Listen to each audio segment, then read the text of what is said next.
We're going to take you live now to the opposition leader Peter Dutton responding to Donald Trump's tariffs announcement. We are thoroughly disappointed with the decision that's been made to apply the tariff to Australia's industries here. There are tens of thousands of jobs in the steel and aluminium industries, and if we don't manufacture aluminium and steel in this country, all we're doing is importing that product. So it's imported at a higher cost, and it's also therefore more detrimental to the environment as well. So I want to make sure that we're a government that can deal with our trading partners effectively, and clearly the Prime Minister hasn't been able to do this. It's obvious that Anthony Albanese and Kevin Rudd have had a shocker. The Prime Minister can't secure a phone call, let alone a meeting with the President of the United States, and how on earth can an outcome be negotiated if the President won't even take the Prime Minister's call?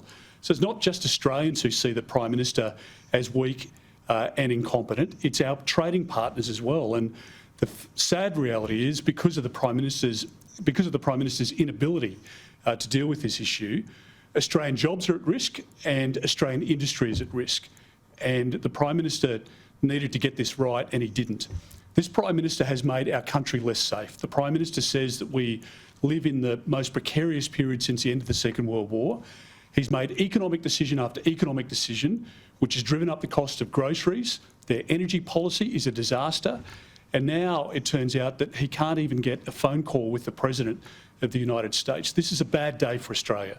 A bad day because of the decision that our ally in America has made, but even worse because the Prime Minister is on his knees and can't even get a phone call or a meeting with the President of the United States, our closest ally.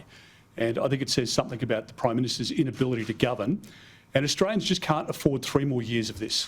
We need to get our country back on track. We need to bring prices down, and we need to provide support to families and not, through economic decisions, hurt families, which is exactly what this government is doing. So I think the Prime Minister has a lot to answer for here, and I just don't think the Prime Minister can brush it aside as just another decision. This is a bad day for our country, and the Prime Minister has completely failed in his attempts to stand up for our country. We don't believe that an outcome wasn't possible.